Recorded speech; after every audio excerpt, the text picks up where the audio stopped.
الحمد لله وكفى وسلام على عباده الذين اصطفى أما بعد أعوذ بالله من الشيطان الرجيم بسم الله الرحمن الرحيم إن أول بيت وضع للناس للذي ببكة سبحان ربك رب العزة عما يصفون وسلام على المرسلين والحمد لله رب العالمين اللهم صل على سيدنا محمد وعلى آل سيدنا محمد وبارك وسلم اللهم صل على سيدنا محمد وعلى آل سيدنا محمد وبارك وسلم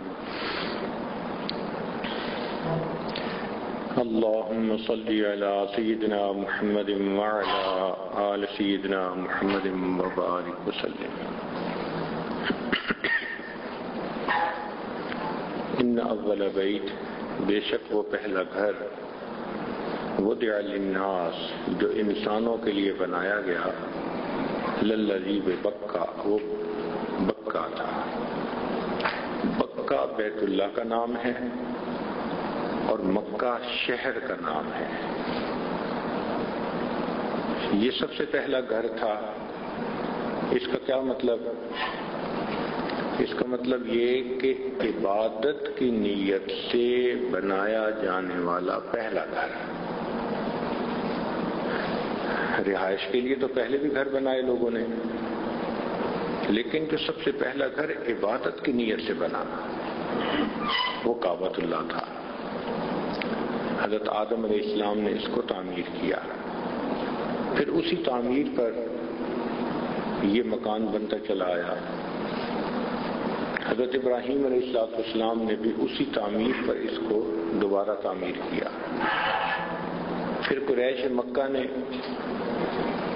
نبی علیہ السلام کی نبوت کے اظہار سے پہلے اس کو تعمیر کیا۔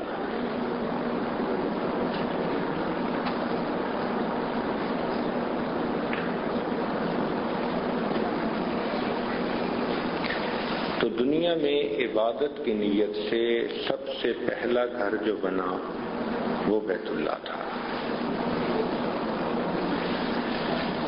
شروع میں اس کے اوپر غلاف نہیں ہوتا تھا۔ پہلی مرتبہ طبہ حمیری ایک بادشاہ تھا یمن کا، اس نے اس کے اوپر غلاف چڑھا دیا۔ یہ اسلام سے 900 سال پہلے کی بات ہے۔ نبی علیہ السلام کی تشریف آوری سے 900 سال پہلے طبہ حمیری نے اس پر پہلا غلاف چڑھایا اور یہ چلتا آیا۔ قریش کے زمانے میں انہوں نے اس کے اوپر حریر کا لباس، ریشم کا غلاف چڑھایا۔ نبی علیہ السلام نے اس کے اوپر یمنی مصری چادر کا غلاف چڑھایا، چونکہ نبی علیہ السلام نے اس عمل کی تصدیق فرما دی، اس لیے اب یہ ایک شرعی چیز ہو گئی۔ پھر عباسی خلفاء نے اس کے اوپر سیاہ رنگ کا جو غلاف تھا اس کو پکا کر دیا۔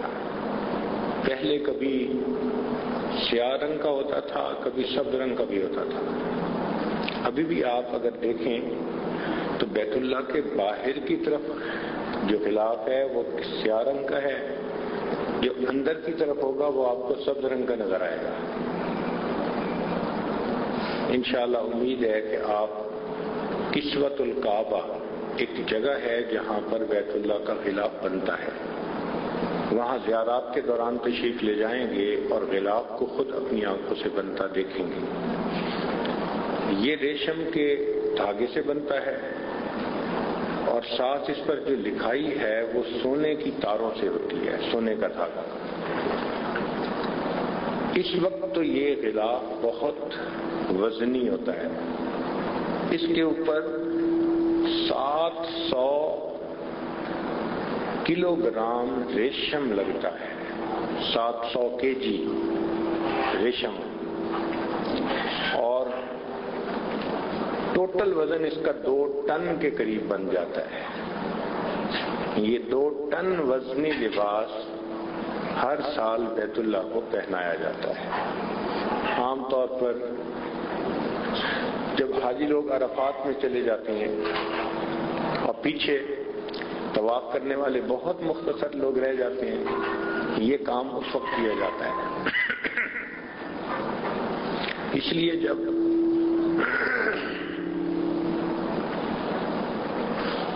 طواف زیارت کے لیے واپس آتے ہیں تو بالکل نیا نیا غلاف سامنے نظر آتا ہے۔ کسوہ کا مطلب ہوتا ہے لپٹی ہوئی چادر، تو اس کو کہتے ہیں کسوۃ الکعبہ، کعبہ پر لپٹی ہوئی چادر۔ یوں سمجھ لیں کہ یہ بیت اللہ کا احرام ہے، یا دوسرے الفاظ میں یوں سمجھ لیں کہ یہ بیت اللہ کا برقع ہے، حجاب ہے بیت اللہ کا۔ اس میں کیا حکمت ہے؟ حکمتیں بہت ہیں۔ ایک حکمت تو یہ کہ اس غلاف کے چڑھانے پر بیت اللہ شریف کے قریب جب آدمی جاتا ہے اور بیت اللہ کا غلاف پکڑ کر دعا مانگتا ہے تو یہ احساس ہوتا ہے کہ میں دامن محبوب اس کو پکڑ کر، اس سے لپٹ کر میں اپنی فریاد بیان کر رہا ہوں۔ محبوب کے دامن کو پکڑ کے اپنی فریاد کہنا، اس سے انسان کی یکسوئی بہت زیادہ ہو جاتی ہے۔ چنانچہ نبی علیہ السلام سے بھی غلاف کعبہ کو پکڑ کر دعا مانگنا ثابت ہے۔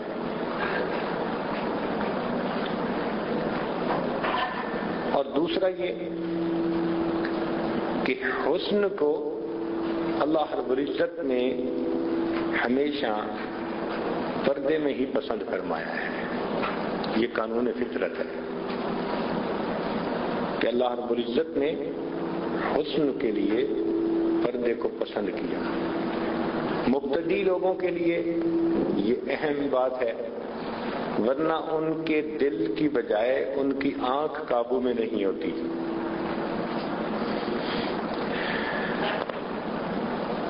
یار لوگ جس محبت کے ساتھ خلاف کعبہ کو پکڑتے ہیں، سبحان اللہ، اگر اس پر یہ نہ کہا جاتا کہ بھئی طواف کے دوران بیت اللہ کی طرف نہ دیکھیں، تو پتہ نہیں بیت اللہ سے لپٹ لپٹ کر ان کا کیا حال ہوتا۔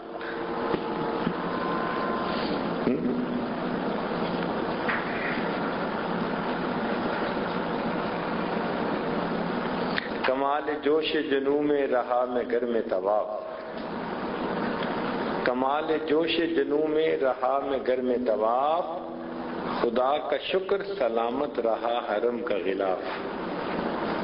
یہ اللہ کا شکر ہے کہ حرم کا غلاف سلامت رہتا ہے، ورنہ تو دیوانے معلوم نہیں کیا کر ڈالتے۔ اس لیے اللہ رب العزت نے یہ ادب سکھا دیا کہ طواف کے دوران تم نے بیت اللہ کی طرف نہیں دیکھنا۔ تاہم جی چاہتا ہے کہ انسان غلاف کعبہ کو پکڑ کے دعا مانگے، اور پھر مانگتے ہیں، اور جب مانگتے ہیں تو پھر اس وقت آنسو اپنے قابو میں نہیں ہوتے۔ واقعی ایسا لگتا ہے جیسے محبوب کے دامن سے لپٹ کر انسان اپنی فریاد کہہ رہا ہے، اپنے دل کا سارا غم اپنے محبوب حقیقی کو بیان کر رہا ہے۔ تو نو نیاز کے لیے حجاب ہی اولا ہے کہ دل سے بڑھ کے ہے اس کی نگاہ بے قابو۔ کسی نے کہا حجاب اکثیر ہے آوارہ کوئے محبت کو، میری آتش کو بھڑکاتی ہے تیری دیر پیوندی۔ تو قریش کے زمانہ میں بھی یہ غلاف ہوتا تھا،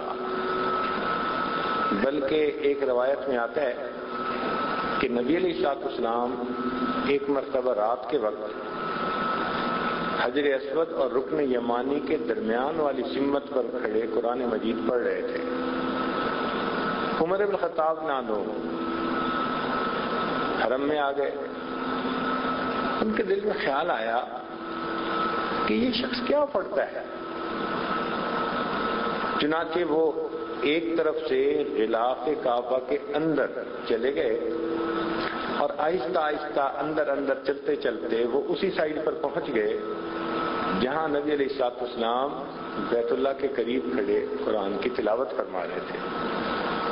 چنانچہ نبی علیہ الصلوۃ والسلام سورت پڑھ رہے تھے جس میں کافیہ، حسابیہ، رازیہ، کتابیہ یہ الفاظ تھے۔ جب انہوں نے یہ الفاظ سنے تو وہ سوچنے لگے یہ تو کسی شاعر کا قول پڑھ رہے ہیں۔ تو جیسے ہی انہوں نے یہ سنا سوچا کہ یہ کسی شاعر کا قول پڑھ رہے ہیں، کلام پڑھ رہے ہیں، تو قرآن مجید کی آیت کی تلاوت ہوئی وما ہوا بقول شاعر، یہ کسی شاعر کا کلام نہیں ہے۔ تو انہوں نے دل میں سوچا کہ یہ کسی کاہن کا کلام ہوگا، تو نبی علیہ السلام نے فوراً آیت پڑھی وما بقول کاہن، کسی کاہن کا بھی کلام نہیں ہے۔ تو عمر رضی اللہ عنہ گھبرا گئے کہ ادھر میرے دل میں خیال آتا ہے اور ادھر وہی الفاظ ان کی زبان سے، تو یہ کلام تو کوئی اہم بات ہے۔ چنانچہ وہ غلاف کے پیچھے سے نکل کر اپنے گھر کو چلے گئے، مگر سوچتے گئے یہ وہ دن تھا، یعنی یہ وہ رات تھی جس سے اگلے دن قریش مکہ نے ان کو بھیجا کہ جاؤ جا کر مسلمانوں کے پیغمبر اسلام کا کام تمام کراؤ، اور یہ تلوار لے کے نکلے تھے۔ جب تلوار لے کے نکلے تو حضرت سعید رضی اللہ عنہ سے ملاقات ہوئی، انہوں نے پوچھا کہاں کا ارادہ ہے؟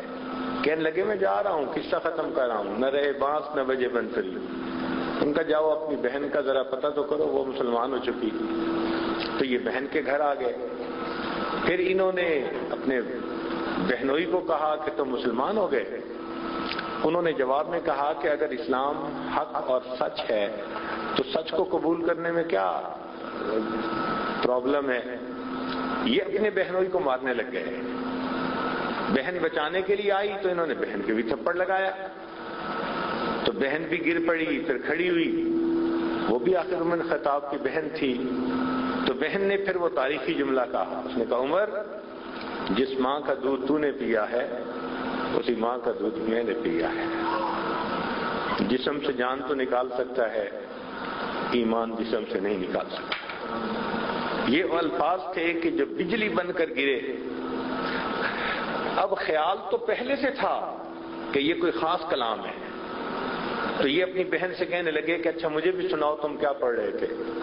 اس نے کہا تو پاک نہیں ہے، پہلے غسل کر پاک ہو پھر اس کلام کو سن سکے گا۔ چنانچہ انہوں نے غسل کیا، پھر پوچھا کہ وہ کلام سناؤ، تو اس پر اس صحابی نے وہ کلام سنایا طٰہٰ ما انزلنا علیک القرآن لتشقیٰ الا تذکرۃ لمن یخشیٰ۔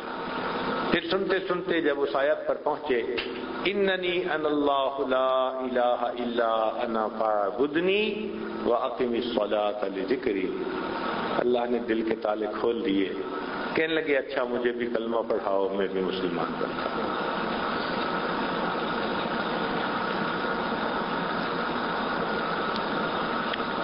تو یہ غلاف کعبہ بہت پہلے سے ہے، اسلام سے 900 سال پہلے سے اس کی تاریخ شروع ہوتی ہے۔ چنانچہ ایک مرتبہ ایک قریش مکہ کے سرداروں میں سے آدمی تھا، وہ آیا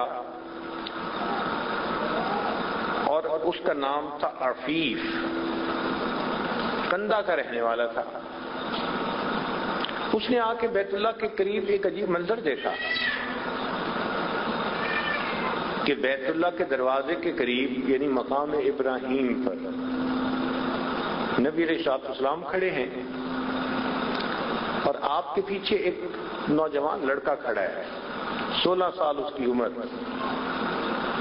اور اس کے پیچھے ایک عورت کھڑی ہے، اور نبی علیہ الصلوۃ والسلام جو کر رہے ہیں لڑکا بھی وہی کرتا ہے، عورت بھی وہی کرتی ہے۔ تو اس کو دیکھ کر بڑا تعجب ہوا، چنانچہ وہ عباس رضی اللہ تعالیٰ عنہ کو ملا اور مل کر کہنے لگا کہ مجھے لگتا ہے کہ کوئی بڑا واقعہ پیش آنے والا ہے۔ اس نے پوچھا کیوں؟ کہنے لگا میں بیت اللہ گیا تھا تو میں نے بیت اللہ کے قریب یہ ایک منظر دیکھا. اس نے کہا وہ جو آگے کھڑے تھے وہ محمد بن عبداللہ تھے صلی اللہ علیہ وسلم، اور ان کے جو پیچھے لڑکا تھا وہ ان کا اپنا ہی گھر کا بچہ ہے، اس کا نام علی ہے، اور جو پیچھے عورت تھی وہ ان کی بیوی، اس کا نام ختیجہ ہے. اصل میں جبریل علیہ السلام نے جب نماز کا حکم آ کر دیا تو نبی علیہ السلام کو نماز پڑھنا بھی سکھائی، بتائی. نبی علیہ السلام نے جبریل علیہ السلام سے وہاں نماز سیکھی. پھر آپ جب نماز پڑھنے لگے تو آپ کے پیچھے حضرت جیلان ہوتے تھے اور ان کے پیچھے آپ کی اہلیہ خدیجہ الکبریٰ ہوتی تھی. تو یہ نماز کا منظر دیکھ کر وہ قریشی سردار اتنا متاثر ہوا کہ وہ کہنے لگا کہ مجھے لگ رہا ہے کہ کوئی بڑا واقعہ پیش آنے والا ہے. آج بھی اگر آپ جائیں تو بیت اللہ شریف کے دروازے والی سائڈ پر، دروازے سے تھوڑا رائٹ کی طرف آپ دیکھیں تو وہاں نیچے بنیادوں پر کچھ پتھر لگے ہوئے ہیں. تو آپ کو ایک جگہ 5-6 پتھر نظر آئیں گے چھوٹے چھوٹے لگے ہوئے. تقریباً یہ وہ جگہ ہے جہاں پر نبی علیہ السلام نے سب سے پہلی نماز پڑھی. تو کوشش کریں اگر موقع مل سکے، عورتوں کے لیے تو ذرا مشکل ہوتا ہے، رات میں تو ہم نے عورتوں کو بھی وہاں نماز پڑھتے دیکھا، اگر وہاں موقع مل سکے تو وہاں 2 رکعت نفل پڑھ کر اللہ سے یہ دعا مانگیں کہ اے اللہ، آپ کے پیارے حبیب صلی اللہ علیہ وسلم نے امت کو نماز پڑھنی یہاں سکھائی، میں بھی 2 رکعت پڑھ رہا ہوں، مجھے بھی نماز صحیح طریقے سے پڑھنا آپ سکھا دیجئے. نماز کا جو خشوع ہے اور خضوع ہے اے اللہ مجھے بھی عطا فرما دیجئے. مقام احسان والی نماز جس کے بارے میں آپ نے فرمایا ان تعبد اللہ کأنک تراہ فإن لم تکن تراہ فإنہ یراک، اللہ مجھے بھی زندگی میں ایسی نماز پڑھنے کی توفیق عطا فرما دیجئے. تو اسی جگہ پر جب آپ جا کر دعا مانگیں گے تو نسبت تو بڑی چیز ہے نا، نسبت سے تو عزتیں ملتی ہیں، نسبت سے تو نعمت جلدی ملتی ہے. نسبت کی بات چلی تو آپ غور کریں کہ 2 اینٹیں ایک ہی بھٹے پہ بنتی ہیں، ایک جیسا رنگ ہے، ایک جیسا سائز ہے، ایک جیسی ڈیزائن ہے، قیمت بھی ایک جیسی ہے. ایک اینٹ کو لا کر آدمی مسجد میں لگا دیتا ہے جو بیت اللہ کہلاتی ہے، اور ایک کو بیت الخلاء میں لگا دیتا ہے، ٹوائلٹ میں لگا دیتا ہے. دونوں کی نسبت الگ ہو گئی، ایک نسبت ہو گئی بیت اللہ سے اور ایک نسبت ہو گئی بیت الخلاء سے. جو بیت اللہ سے نسبت ہوئی وہاں یہ عظمت ملی کہ اس اینٹ کے اوپر اپنی پیشانی ٹیکتا ہے، اور جو بیت الخلاء میں لگ گئی وہ صاف بھی ہو تب بھی انسان جوتے بغیر وہاں پاؤں رکھنا پسند نہیں کرتا. ادھر جوتے کے ساتھ پاؤں رکھتا ہے، ادھر پیشانی ٹیکتا ہے. نسبت نے دونوں اینٹوں کے عزت میں کتنا فرق ڈال دیا. تو یہ نسبت تو بڑی چیز ہے. اب ذرا غور کیجئے کہ نسبت کی برکتیں کیا ہیں. اللہ رب العزت نے اس امت کو حجر اسود عطا فرمایا. ذرا غور کرنا، اس امت پر اللہ کی بڑی بڑی نعمتیں. چنانچہ ذرا توجہ فرمائیے کہ بنی اسرائیل کو اللہ نے کیا نعمتیں دیں اور امت محمدیہ صلی اللہ علیہ وسلم کو اللہ نے کیا نعمتیں دیں. بنی اسرائیل میں سیدنا موسیٰ علیہ السلام فرماتے ہیں ان معی ربی، میرا رب میرے ساتھ ہے. حالانکہ پوری قوم ساتھ ہے مگر وہ فرماتے ہیں ان معی ربی، میرا رب میرے ساتھ ہے. اور اس امت کو دیکھیں اللہ رب العزت نے کیا مقام دیا کہ صدیق اکبر عنہ نبی علیہ السلام کے ساتھ ہیں غار ثور میں. تو نبی علیہ السلام فرماتے ہیں ان اللہ معنا، اللہ ہمارے ساتھ ہے.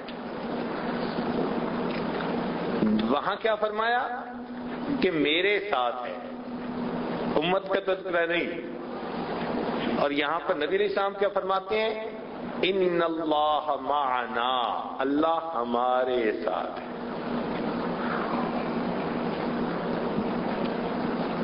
دوسرا علمی نکتہ، حضرت یعقوب علیہ السلام حضرت یوسف علیہ السلام کے خواب سنانے پر ان کو فرماتے ہیں کہ یہ خواب اپنے بھائیوں کو نہ بتانا، کہیں تمہارے خلاف کوئی تدبیر نہ کریں، انسانی فطرت ہے۔ اور پھر اس کے بعد فرماتے ہیں وَكَذَلِكَ يَجْتَبِيكَ رَبُّكَ،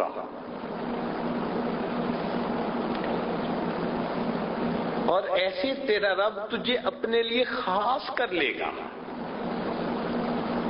یعنی ان کو ایک ایسا صیغہ استعمال کیا کہ کر لے گا۔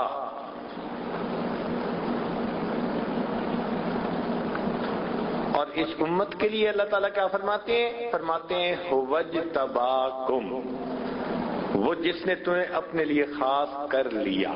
ادھر مستقبل کا صیغہ اور ادھر ماضی کا صیغہ۔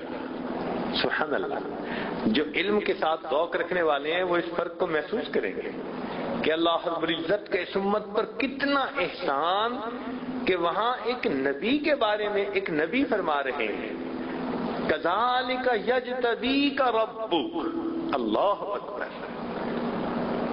اور یہاں پر اللہ پوری امت کے بارے میں فرماتے ہیں هُوَ اجْتَبَاكُمْ، وہ ذات جس نے تمہیں اپنے لیے پسند کر لیا۔ امت محمدیہ پر اللہ رب العزت کی یہ رحمت ہے۔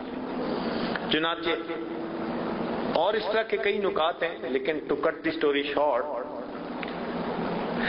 اصل مقصد کی طرف آئیں کہ بنی اسرائیل پر اللہ تعالیٰ نے آسمان سے مائدہ نازل کیا، کھانا۔ امت نے کہا اور عیسیٰ علیہ السلام نے دعا مانگی، ربنا انزل علینا مائدۃ من السماء، ہمارے لیے آسمان سے مائدہ اتار دیجئے۔ یہ جو مائدہ کا لفظ ہے نا، یہ کھانے کے لیے استعمال ہوتا ہے، اور ہمارے پنجابی زبان میں بھی یہی لفظ استعمال ہوتا ہے، ہم اسے میدا کہتے ہیں۔ وہ جو آٹا ہوتا ہے نا، آٹے میں سے ریفائنڈ آٹا نکال لو تو اس کو کہتے ہیں میدا، وہ بھی کھانے کی چیز ہے۔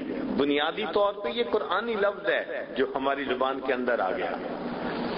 تو اللہ تعالیٰ نے بنی اسرائیل کو مائدہ، کھانے کی چیز عطا فرمائی، آسمان سے نازل فرمائی امت کے لیے۔ اس امت کو اس پر بڑا ناز کہ جی ہمیں اللہ تعالیٰ نے آسمان سے چیز نازل عطا کر دی۔ اللہ تعالیٰ نے امت محمدیہ کے لیے آسمان سے حجر اسود کو اتارا۔ ذرا توجہ فرمائی، حجر اسود کو اتارا اور اس حجر اسود کو بیت اللہ کے کونے پہ لگوا دیا۔ اب وہ کھانے پر ناز کرتے ہیں جو کچھ عرصہ کے لیے کچھ لوگوں کو ملا، اللہ نے امت کے سب لوگوں کے لیے اور ہمیشہ کے لیے ایک نعمت اتار دی۔ چنانچہ نبی علیہ السلام تشریف لائے، آپ نے حجر اسود کو بوسہ دیا۔ اب بوسے سے نسبت مل گئی، آسمان سے اتری ہوئی چیز تھی، محبوب کے بوسے نے اس پر نورن علی نور کا کام کر دیا۔ چنانچہ آج پوری امت اس بوسے کی یاد تازہ کرتی ہے، حجر اسود کو بوسہ دیتی ہے۔ عمر رضی اللہ تعالیٰ عنہ بھی حجر اسود کو بوسہ دیتے ہیں اور بوسہ دے کر کہتے ہیں تیرے بوسے کو ہم دیتے ہیں بوسہ حجر اسود پر، کہ اللہ کے پیارے حبیب صلی اللہ علیہ وسلم آپ نے جو بوسہ دیا تھا نا، اس بوسے کو ہم بوسہ دے رہے ہیں، تیرے بوسے کو ہم دیتے ہیں بوسہ حجر اسود پر، وگرنہ کام کیا تھا ہم مسلمانوں کو پتھر سے، ہم مسلمانوں کو پتھر سے کیا کام تھا، ہم پتھر کے پوجنے والے نہیں ہیں، ہم تو تیرے بوسے کو بوسہ دیتے ہیں۔ نبی علیہ السلام نے بوسہ دیا۔ آج بھی دیکھو امت اس حجر اسود کو بوسہ دینے کے لیے کیسے تڑپ رہی ہوتی ہے۔ جائیں تو وہاں لوگوں کا جذب دیکھیں، جنون دیکھیں، دیوانہ وار جیسے لوگ ہوتے ہیں نا، ایسے اور مرد تو مرد، عورتوں کا بھی حال وہی، حجر اسود کو بوسہ دینے کے لیے دیوانے۔ اللہ اکبر۔ تو بوسے کی نسبت سے اللہ نے اس کی شان بڑھا دی۔ اب ذرا غور کیجئے گا، حدیث پاک میں آتا ہے کہ حجر اسود یمین اللہ فی الارض۔ اکرمہ رضی اللہ تعالیٰ عنہ روایت فرماتے ہیں، کہتے ہیں کہ یہ حجر اسود دنیا میں اللہ رب العزت کا داہنا ہاتھ ہے۔ اور اس پر پھر محدثین نے لکھا کہ روایت میں آیا ہے کہ جس شخص کو نبی علیہ الصلوۃ والسلام کا زمانہ نہ مل سکا، اگر اس نے آ کر بیت اللہ کے اس پتھر کو، حجر اسود کو بوسہ دے لیا، تو بوسہ دینے سے اس کو اللہ سے اور نبی علیہ السلام کے ہاتھوں پر بیعت کرنے کی سعادت حاصل ہوئی۔ اللہ اکبر کبیرہ، یہ اتنا بڑا کام ہے، اتنا بڑا عمل ہے جی، کہ جس نے نبی علیہ السلام کا زمانہ نہیں پایا اور اس نے حجر اسود کو چھو لیا، بوسہ دے لیا، اس نے گویا اللہ رب العزت اور حضور اکرم صلی اللہ علیہ وسلم کے ہاتھ پر بیعت کر لی۔ آج کسی کام کو محفوظ کرنا ہوتا ہے نا تو پھر ویڈیو کیمرے کے سامنے لاتے ہیں۔ آپ دیکھیں امیگریشن سے نکلتے ہیں نا تو پاسپورٹ چیک کرتے ہوئے کہتے ہیں ذرا کیمرے کے سامنے آئے، اس کو محفوظ کرتے ہیں۔ اسی طرح حجر اسود انسان کے قلبی احوال، کیفیات کو محفوظ کر لیتا ہے۔ چنانچہ جب فتح مکہ ہوا تو نبی علیہ الصلوۃ والسلام کے ہاتھ پر 2000 لوگوں نے ایک دن میں بیعت کی، 2000 لوگوں نے۔ حدیث مبارکہ میں آتا ہے کہ نبی علیہ الصلوۃ والسلام اس کونے پر بیٹھے جہاں حجر اسود ہے، اور پوری قوم بالکل حجر اسود کے سامنے تھی، اور یہیں بیٹھ کر نبی علیہ السلام نے ان سے بیعت لی۔ تو اگر ان لوگوں نے اسی جگہ بیٹھ کر نبی علیہ السلام سے بیعت لی تو ایسا بھی تو ہو سکتا ہے نا کہ ہم بھی حجر اسود والی لائن کے اوپر 2 رکعت نفل پڑھ کے اللہ سے توبہ کی دعا مانگیں، اے میرے اللہ، تیرے محبوب کے ہاتھوں پر ایک وقت قریش نے آ کر توبہ کی تھی، میں اس امت کا ایک گنہگار بندہ آج ایسے وقت میں پہنچا کہ تیرے محبوب دنیا میں نہیں، میں اسی جگہ آ کر بیٹھا ہوں، اسی ویڈیو کیمرے کے سامنے جس کو حجر اسود آپ کہتے ہیں، جو آپ کی رحمت کا دایاں ہاتھ ہے۔ اور اے اللہ، میں بھی یہاں بیٹھ کر آج سچے دل سے توبہ کر رہا ہوں، اللہ آپ بھی میری اس توبہ کو قبول فرما لیں۔ یقیناً اللہ کی طرف سے رحمت ہوگی اور اللہ رب العزت توبہ کو قبول فرمائے گا۔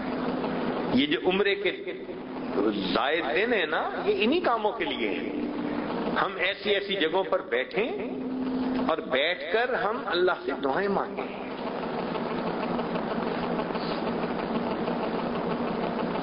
جو ڈھونڈنے والے ہوتے ہیں پتہ نہیں ان کی نگاہ کہاں پہنچتی ہے۔ چنانچہ دارالعلوم دیوبند کے دوسرے محتمم گزرے ہیں، ان کا نام تھا رفیع الدین،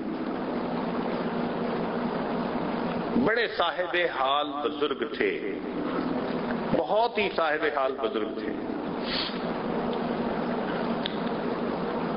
صاحب کشف و کرامت بزرگ تھے۔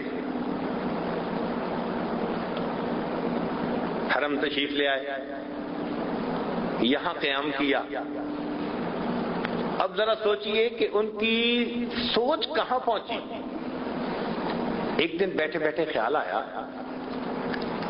کہ نبی علیہ السلام نے بیت اللہ کی کنجیاں بنو شیبہ کو عطا کر دی۔ یہ ایک قبیلہ ہے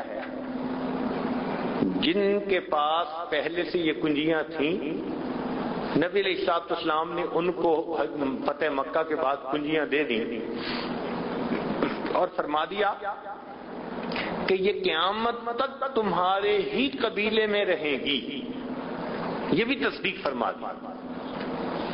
چنانچہ آج اس وقت بھی ان کے پاس بیت اللہ کی کنجیاں ہیں. کوئی بادشاہ بھی اگر آتا ہے نا تو دروازہ کھولنے کے لیے وہی خاندان بنی شیبہ کا بندہ آتا ہے اور آ کے کنجی بردار وہ دروازہ کھولتا ہے.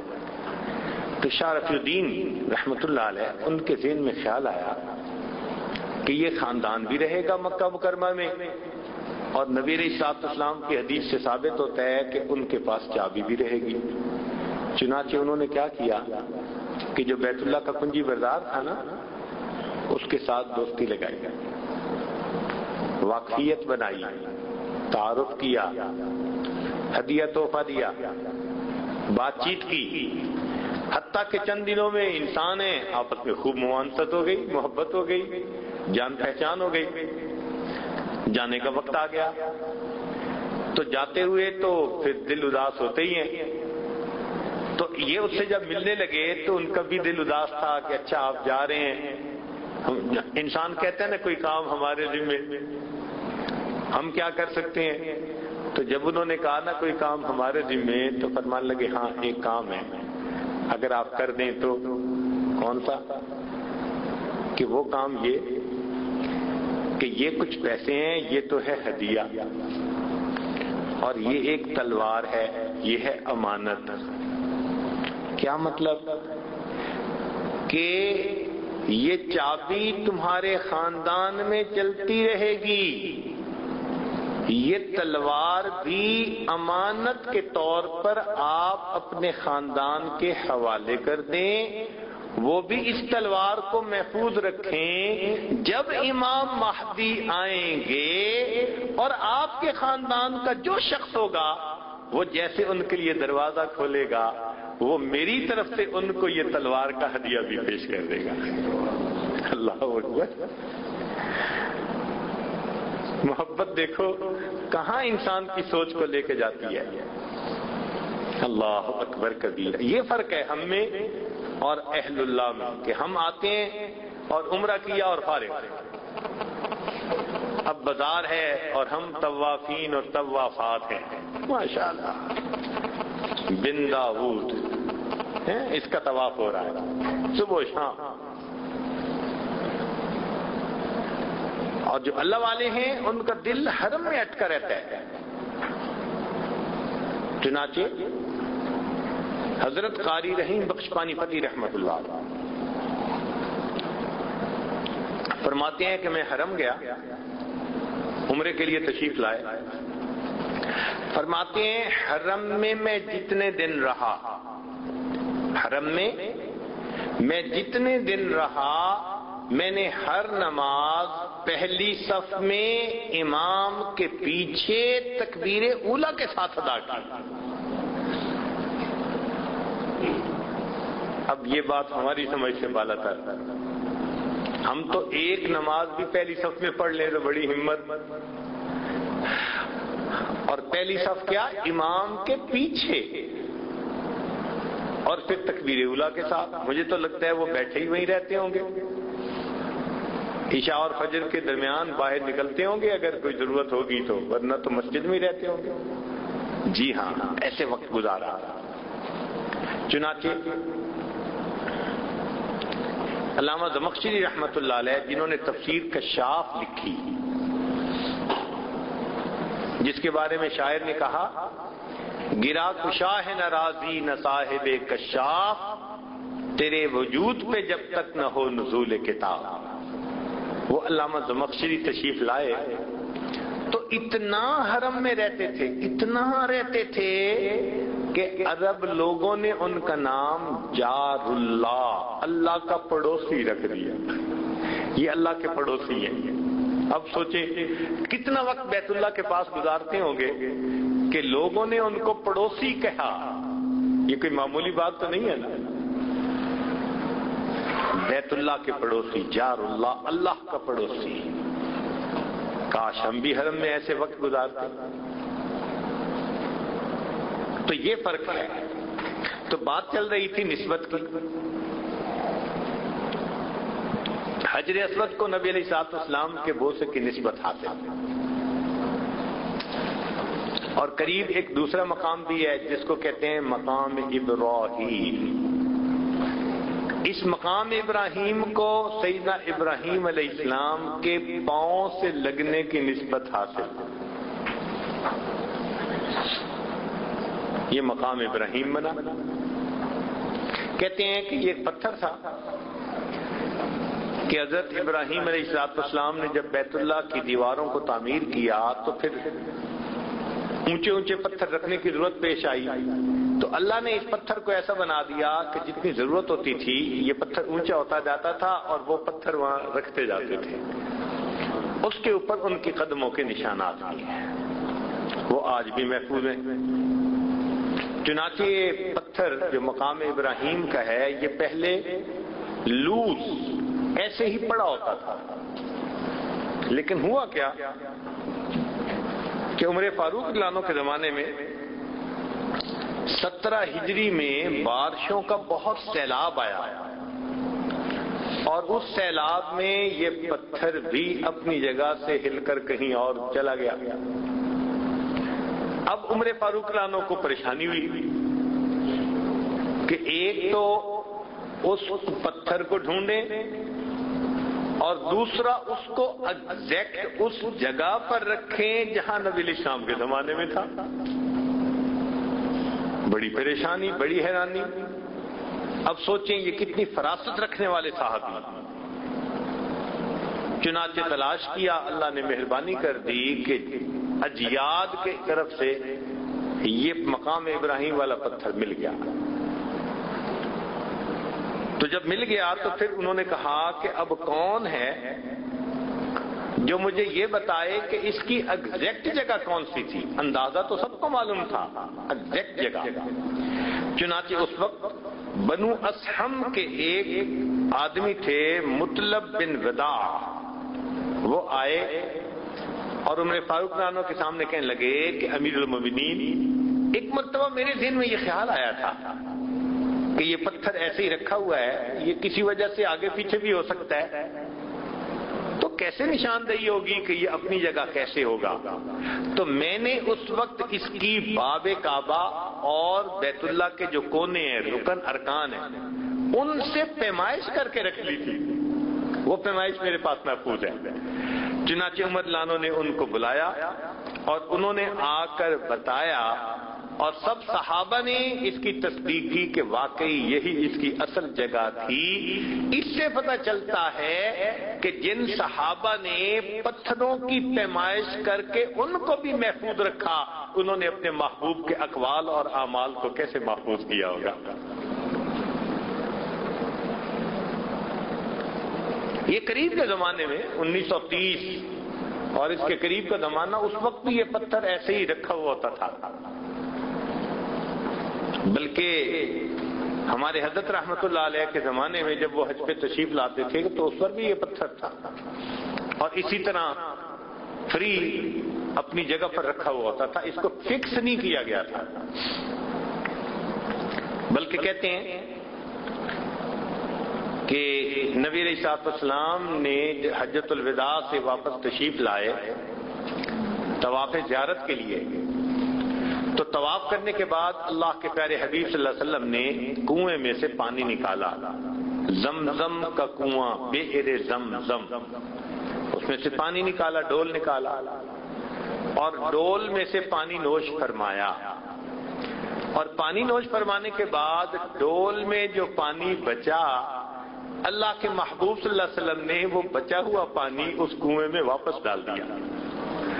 اور واپس ڈالنے کا جو ہے نا وہ راز یہ تھا کہ میرے بعد میری امت کے جتنے لوگ اس زمزم کو پیئیں گے انہیں میرا بچا ہوا پانی پینے کی سعادت حاصل ہو جائے گی.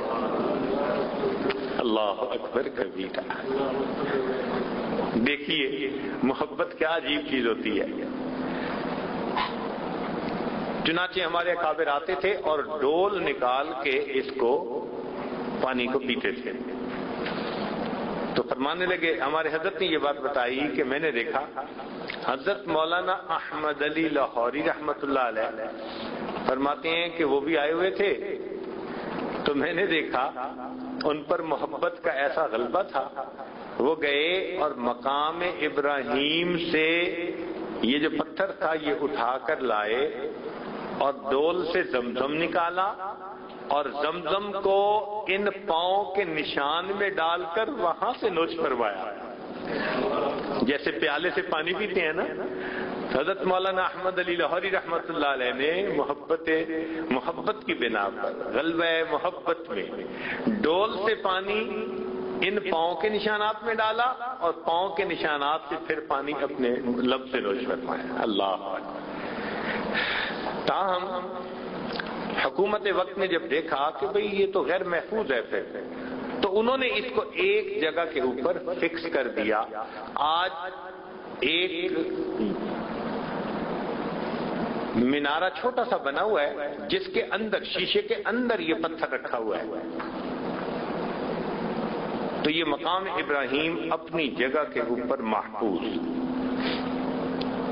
سیدنا عمر رضی اللہ تعالیٰ عنہ کو اللہ رب العزت نے ایسی سمجھ دی تھی جس پر ان کو فاروق کا لقب ملا تھا، حق اور باطل کے درمیان فرق کرنے والے فرقان، کہ ان کی بعض تجاویز بالکل وہی منشاء خداوندی کے مطابق تھی۔ چنانچہ بدر کے قیدیوں کے بارے میں ان کی جو رائے تھی وہ منشاء خداوندی کے عین مطابق تھی، آیتیں اتر آئیں۔ پردے کے بارے میں جو ان کی رائے تھی منشاء خداوندی کے بالکل مطابق نکلی، اللہ نے حجاب کی آیات اتار دی۔ اور تیسری ایک یہ بھی تھی کہ بھئی نماز کہاں پڑھی جائے، تو عمر لانا چاہتے تھے کہ ابراہیم علیہ السلام کے جو پاؤں کے نشانات ہیں نا اس کے قریب میں نماز پڑھی جائے۔ چنانچہ اللہ رب العزت نے قرآن پاک کی آیت اتار دی، وَاتَّخِذُوا مِن مَّقَامِ إِبْرَاهِيمَ مُصَلًّى، کہ تم مقام ابراہیم کو اپنے لیے مصلی بنا لو۔ اب یہاں مفسرین نے ایک عجیب نقطہ لکھا، نقطہ یہ لکھا، فرماتے ہیں کہ اللہ رب العزت کی قدردانی دیکھیے کہ ابراہیم خلیل اللہ نے اللہ رب العزت کا گھر تعمیر کیا اور اللہ نے اتنی عزت افزائی فرمائی کہ ان کے قدموں کے نشانات کو آنے والے لوگوں کے لیے سجدگاہ بنا دیا۔ فرمایا جہاں میرے خلیل کے قدموں کے نشان ہیں اس کے قریب سجدے کرو تو۔ واہ میرے مولا، کتنے قدردان ہیں آپ، اللہ اکبر کبیرہ۔ چنانچہ یہ مقام ابراہیم قبولیت دعا کا مقام ہے۔ امام اعظم ابو حنیفہ رحمۃ اللہ تشریف لائے اور کہتے ہیں کہ یہاں 2 رکعت میں انہوں نے پورا قرآن مجید مکمل پڑھا، اور پڑھنے کے بعد پھر انہوں نے کہا ما عبدنا کا حق عبادتک وما عرفنا کا حق معرفتک۔ کیوں یہ کہا؟ نبی علیہ الصلوۃ والسلام کی سنت کی اتباع میں۔ حدیث پاک میں آتا ہے کہ نبی علیہ السلام نے بھی مقام ابراہیم کے 2 رکعت نفل پڑھ کے یہی الفاظ کہے تھے، ما عبدنا کا حق عبادتک، اے اللہ جیسے تیری عبادت کا حق تھا وہ حق ادا ہم نہیں کر سکے، تو ہم بھی پھر اس پر عمل کر لیں۔ مقام ابراہیم پر موقع ملے تو 2 رکعت نفل پڑھ کے ہم بھی یہی کہیں، اللہ ما عبدنا کا حق عبادتک، وہ جیسے بھی عبادت ہے ٹوٹی پھوٹی، اے اللہ آپ اس کو قبول فرما لیجیے۔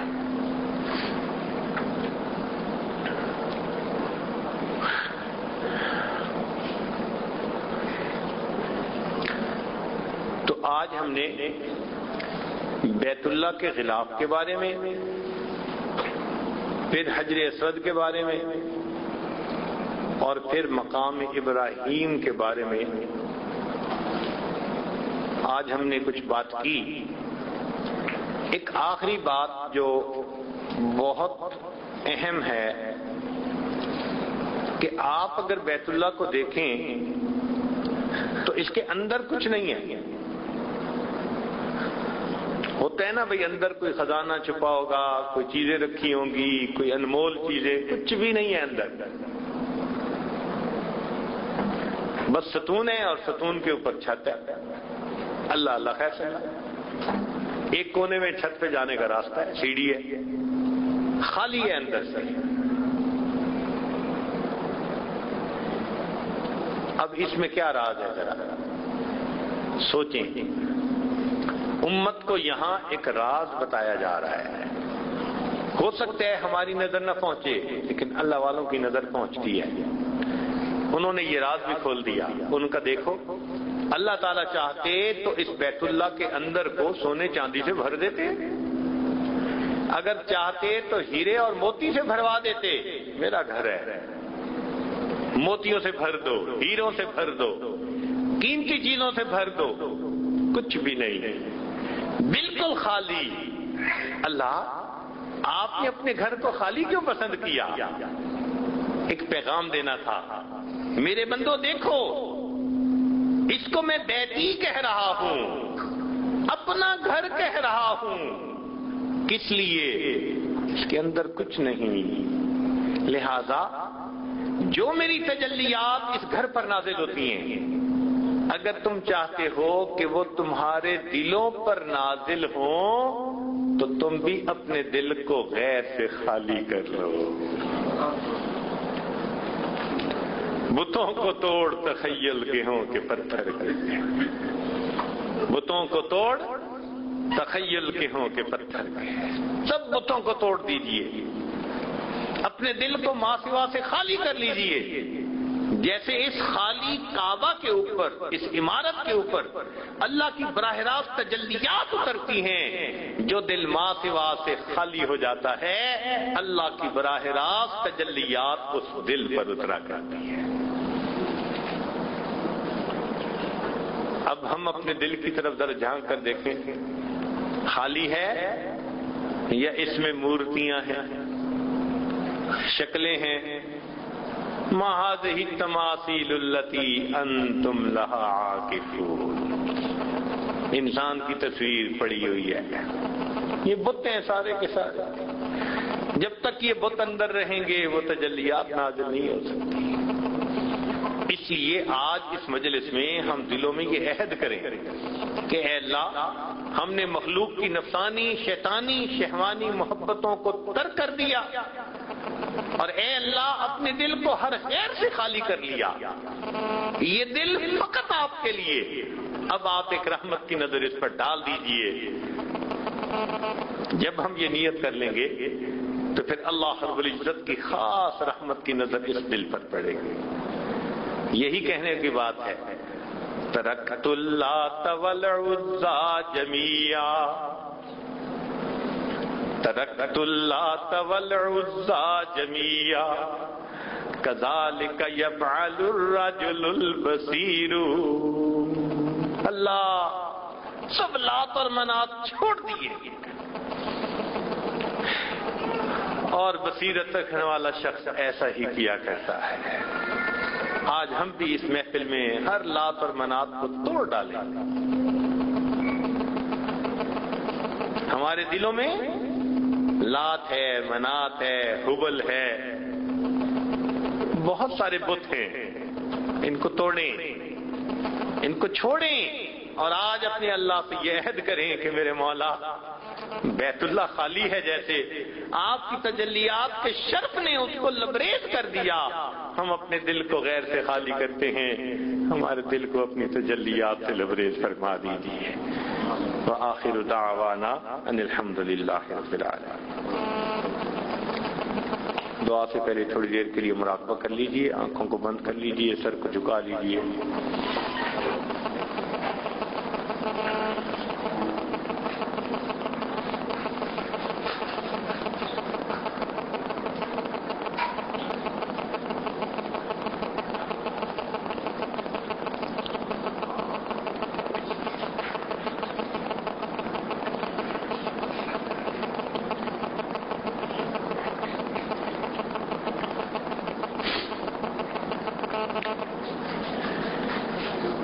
دل مغموم کو مسرور کر دے,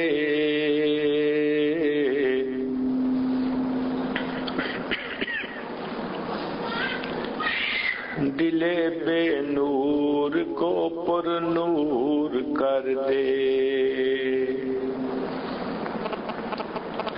فروزاں دل میں شمع تو دور کر دے، یہ گوشہ نور سے معمور کر دے، ہے میری گھات میں خود نفس میرا، خدایا اس کو بے مقدور کر دے، میرا ظاہر سنور جائے الہی، میرے باطن کی ظلمت دور کر دے، مئے وحدت پلا مخمور کر دے، مئے وحدت پلا مخمور کر دے، محبت کے نشے میں چور کر دے۔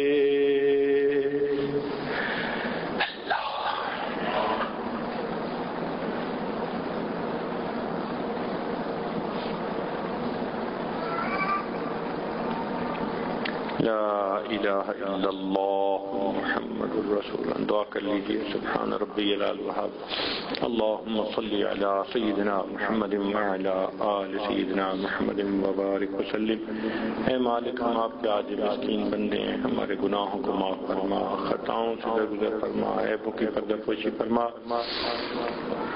اللہ ہماری نگاہوں کو پاک فرما، دلوں کو صاف فرما، سینوں کو اپنی محبت سے لبریز فرما، اپنے عشق کی آتش ہمارے سینوں میں پیدا فرما، ہمارے انگ انگ سے اپنے ذکر کو جاری فرما، روئے روئے سے اپنے ذکر کو جاری فرما، ہڈی ہڈی پوٹی پوٹی میں اپنی محبت پیدا فرما۔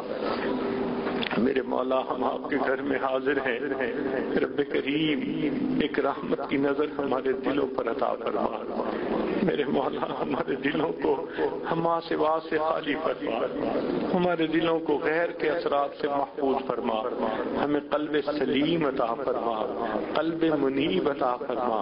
اے اللہ، ہمارے دل کو اپنا گھر بنا، اور اے اللہ اس پر اپنی خصوصی تجلیات نازل فرما۔ میرے مولا، ہماری ان دعاؤں کو اپنی رحمت سے قبول فرما۔ صلی اللہ تعالی علی حبیبہ سیدنا محمد و آلہ و